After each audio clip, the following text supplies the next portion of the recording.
Bismillah ar-Rahman ar-Rahim. So we're on what page? 9. We've spoken about the different levels of existence that we are dealing with. Sometimes something exists within us mentally, sometimes something exists externally. Those things that exist externally don't have an effect on us mentally, don't have its external effects on us mentally.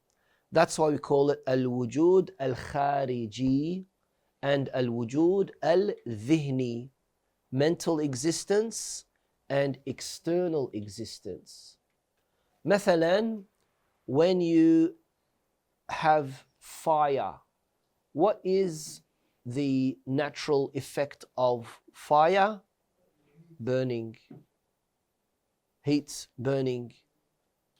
When you have tasawwur, what did we say tasawwur was? Conceptualizing. Tasawwur, conceptualize. When you conceptualize fire as an image in your mind, do its effects also come to your mind? Huh? No, they don't. If they did, then your brain would burn, be cooked. So, this is why we have different kinds of wujud. We also have different kinds of ilm, of knowledge.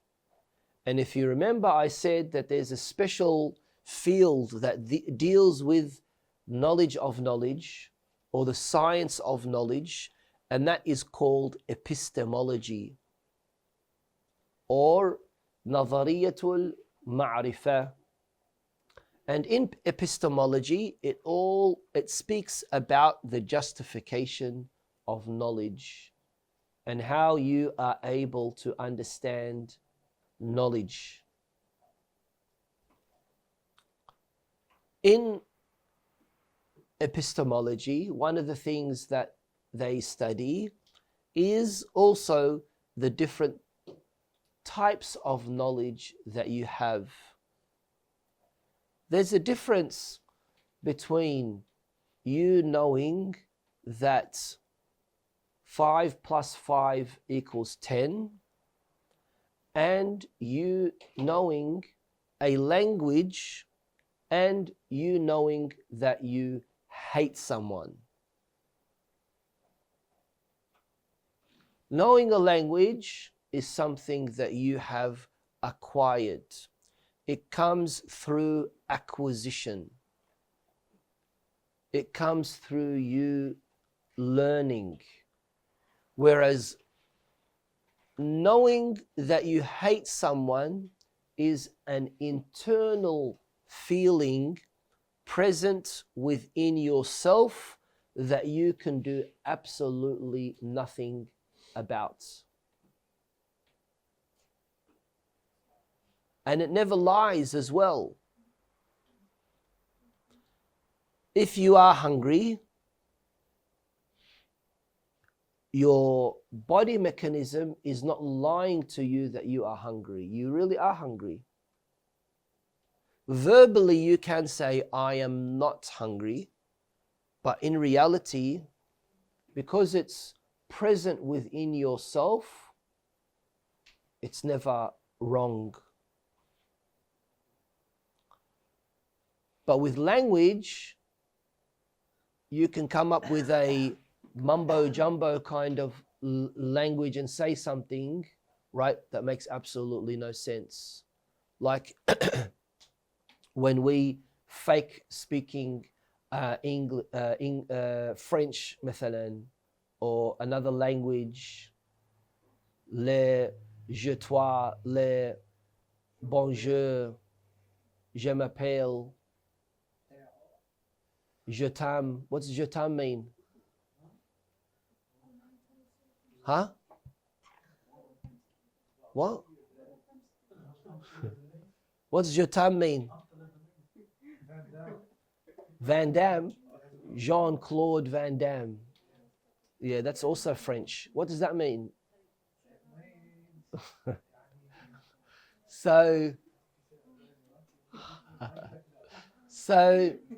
that, of course, can be true, it can be false. It can be true, it can be false. So this is where, we've spoken about this before, haven't we? This is where we divide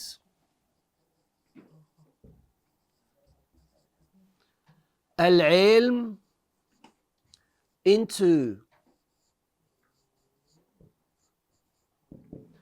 huduri, which means knowledge by presence,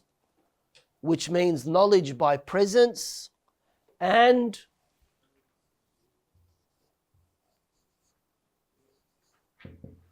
husuli, acquired knowledge. What was an example of al-ilm al-huduri?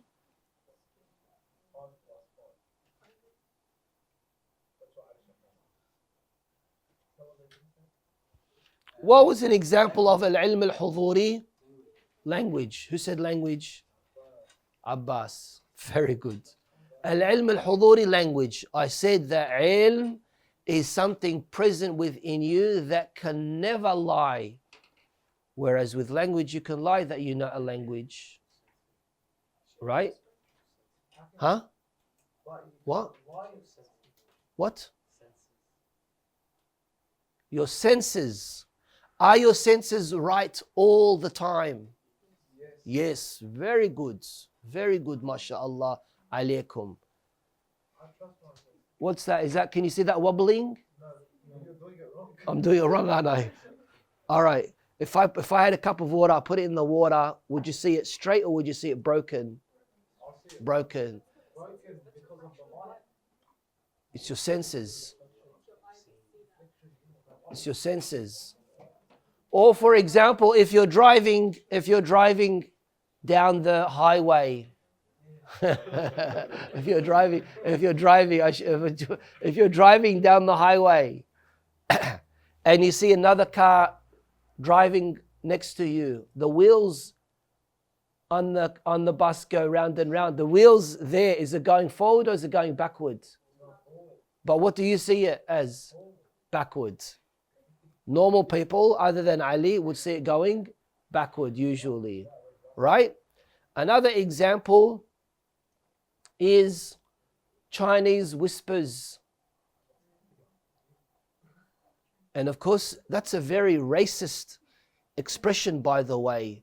If you read up about why it's called Chinese whispers, you wouldn't say it anymore.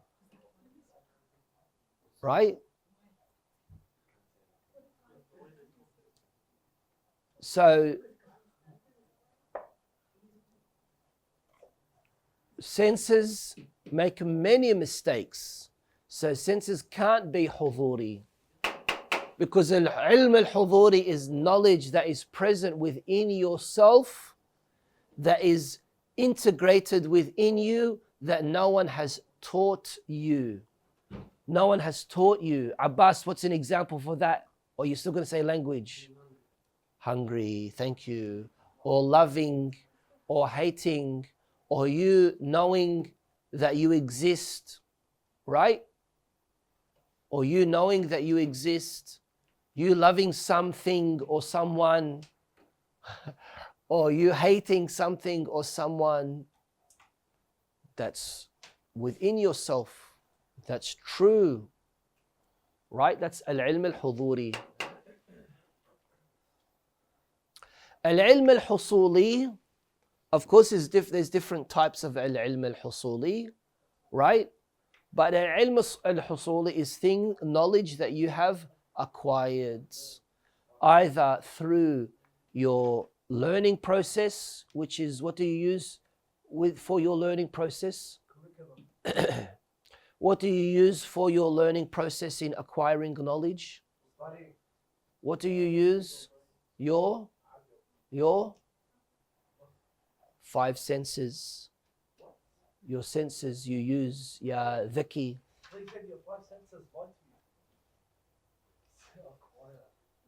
What do you use to acquire knowledge? Your senses, you use your senses to acquire knowledge. And how do I learn by touching? Oh, you see that, oh, this is smooth. But what if it's not smooth? It's because it's not smooth. Then you learn that you're acquiring knowledge that this is rough. But to you, it might be smooth. To me, it might be rough. What's the correction? Wait. So one thing to someone is something, to someone else is something else. Yeah. What? Because of what? Do you see the dress black and gold, or white and gold, or black and blue? Which dress? There's that.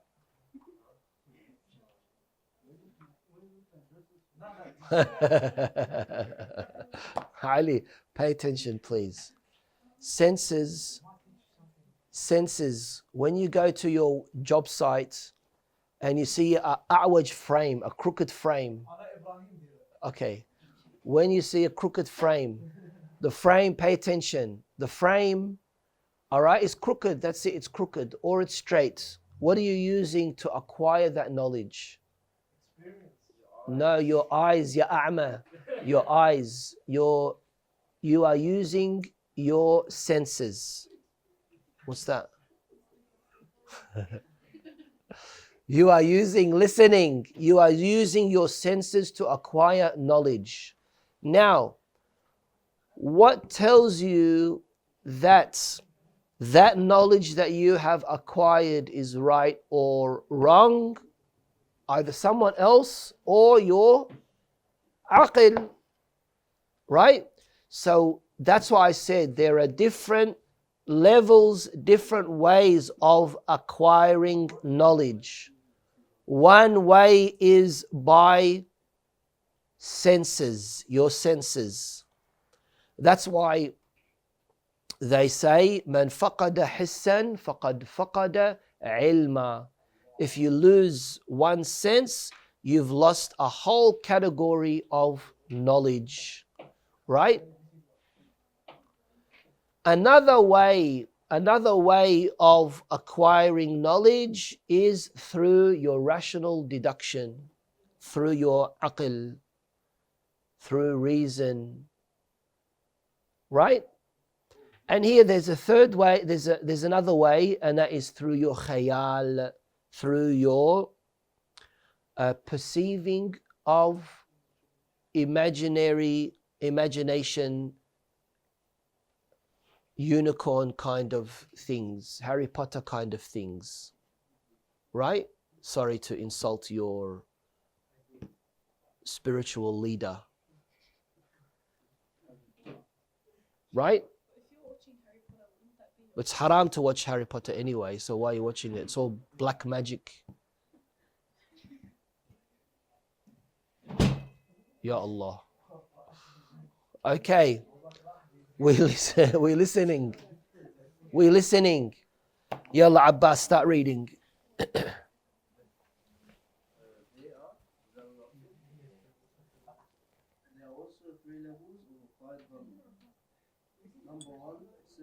Wait.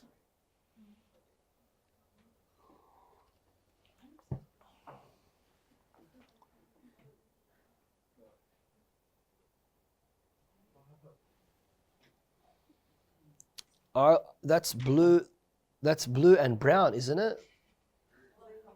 Huh? What is it? Black? No, it's not black. Blue and brown. I'd say blue and brown. Yeah.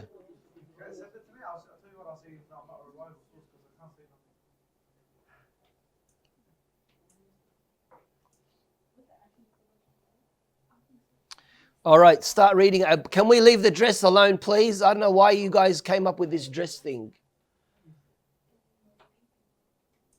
It's not black. It's not black, that's for sure. Well, who are you?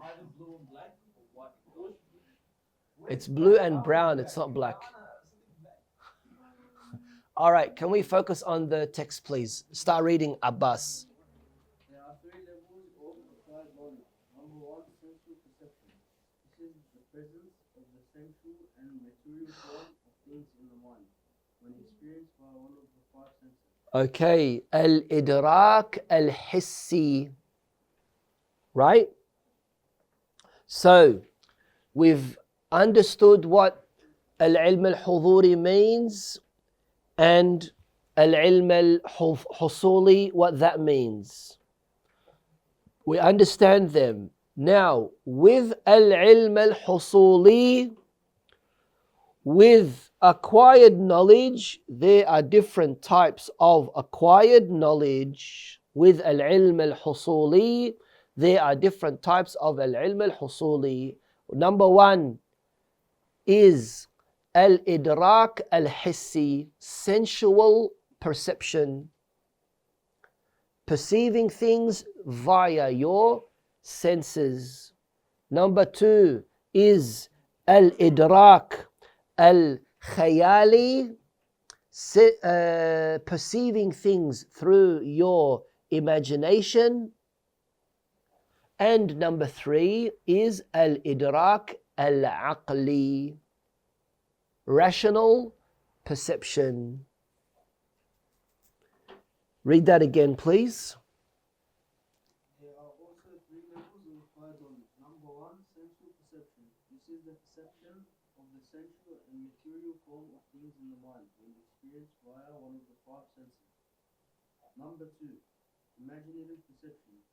This is the presence of the very sensual and material form in the mind, but without experiencing it, as it is done after disconnecting with it.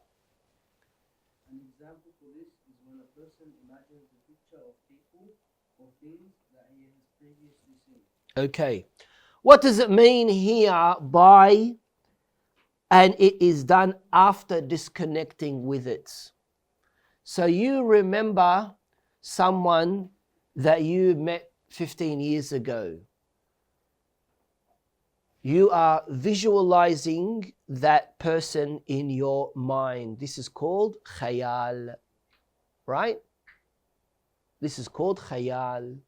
So you are bringing back information to your mind either through experiencing that particular thing, right? Or coming up with something all on its own. Carry on. Number three, rational perception. This is the perception of universal meanings free of the material realm and its effects, like the meaning of justice and freedom, or the meaning of a human being in it being a rational animal, and not the sensual or imaginative picture manifested from it. Okay, so these are universal concepts that exist in our mind, that exist in our aql, that we have acquired not through senses but through cognitive understanding, through our aql, like for example justice, like al-kabir akbaru min al-saghir, right?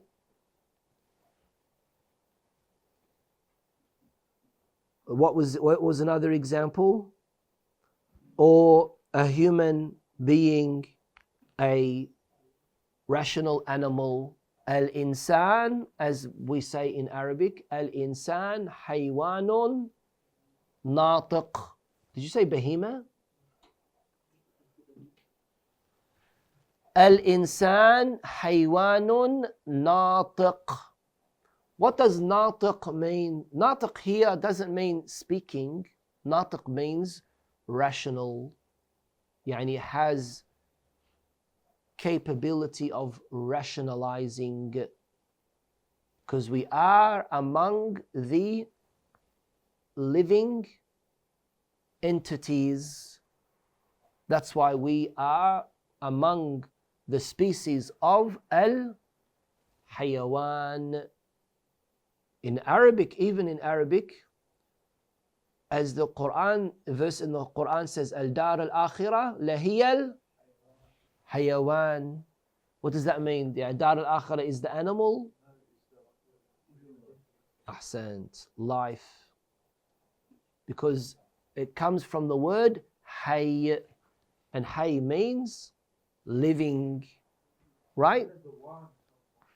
Wan, that's from China. It's originally from China. Chinese, it's Chinese. You know, Wan, Chang, Chung, Kan comes from that.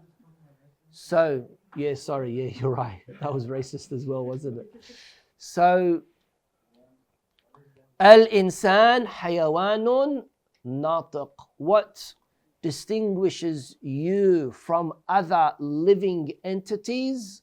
Your natiqiyya, you being able to rationalize, because there is no other animal that can rationalize like you.